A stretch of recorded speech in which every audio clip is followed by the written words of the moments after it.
Hi guys, it's so nice to see you and have the opportunity to talk to you today. We're going to start our cycle about women in IT. We're going to talk about the opportunities, the difficulties, the gaps in payment that we have. We're going to invite guests that are going to share their success stories with you, that are going to talk about how they achieved, what issues they had to address to succeed, and what problems they faced. I'm going to give you a little background right now on the situation of women in IT, and I have prepared like 6 points on women in IT and the difficulties they face. I'm going to concentrate on Europe right now, but we are going to go further that we're going to talk about the IT sector in the USA, in Canada, in Australia. We're going to address those issues as well. Right now, I would like to concentrate on women working in the field of IT technology here in Europe. And they have made a significant progress over the years, but there's still challenges and disparities to be addressed. And as I said a moment, the first one is gender diversity. Well, despite the efforts to promote gender diversity, it still remains a male-dominated field in Europe, with women often underrepresented in IT roles, especially in the decisive roles. There's a very few women here in the IT sector, and the COVID even increased that problem. But on the influence of COVID on the IT, I will try to elaborate on our next webinar. According to the Eurostat, which is the statistical office for the European Union, women account only for 17% of the ITC specialists in the European market in 2019. That is very little when it comes to the difference between male and female representation here in the IT market. The second thing that may also be a part of this problem is the gender pay gap, with women here earning about 5 to 10% less than their male colleagues and counterparts. The gender gap here in Europe in the IT sector is influenced by such factors as occupational segregation, discrimination in gender, and as well as career progression challenges. We are starting to develop programs to fight with those issues, but that is still an issue that works not in the favor of women to go to the IT career path. Okay, next thing we need to talk about is the diversity and the inclusion of initiatives. There are increasing efforts in Europe here to promote the diversity and the inclusion of the IT industry for women, and they're trying to include initiatives aimed at attracting and retaining more women in IT roles, but still facing those three first problems I've told you about. It is quite problematic. And these initiatives that are very popular right now, and they are bringing some outcome out of it, there are mentorship programs, there are diversity trainings for companies, and these are options and actions promoting gender or neutral requirement practices, which is very important because a lot of recruitment practices still are based on the gender diversity issues.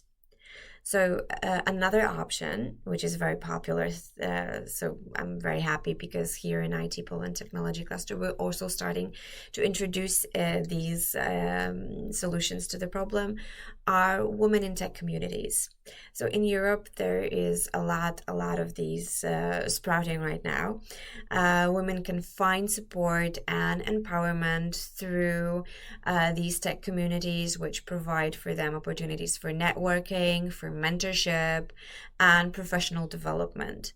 So these communities work towards breaking down gender barriers and creating a more and more inclusive IT industry.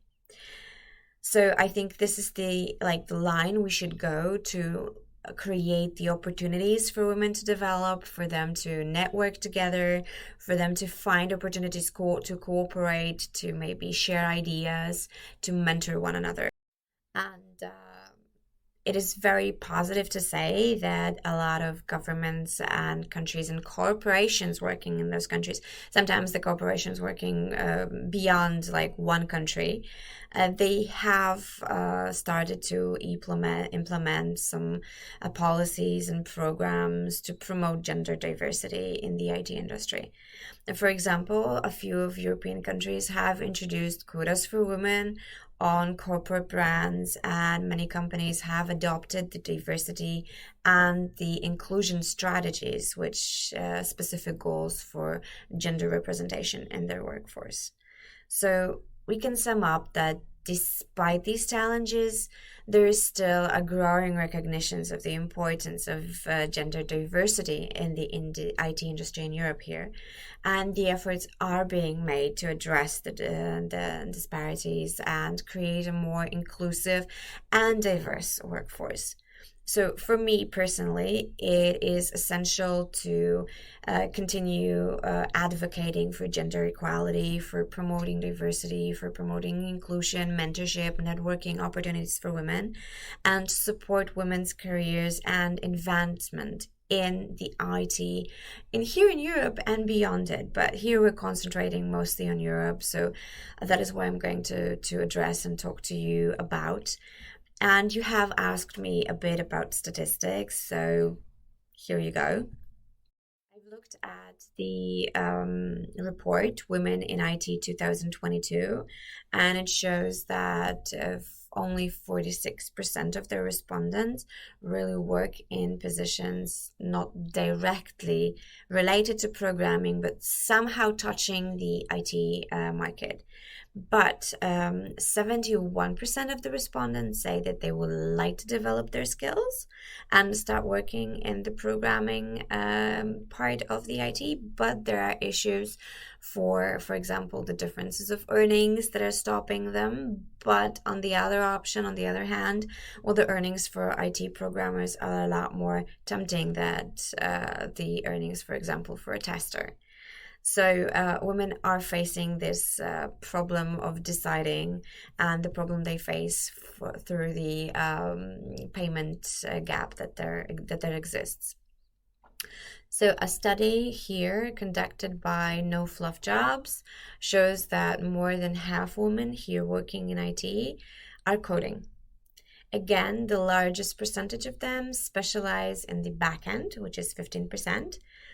Front end and full stack is only 5.4%, which is very, very little. Some of the respondents pointed to the DevOps and big data, which is only 4% each, and well as security, which is about 2.8 to 3%. AI and mobile is just 2.4% and 2.6% respectively, so none of them reaches the 3% border.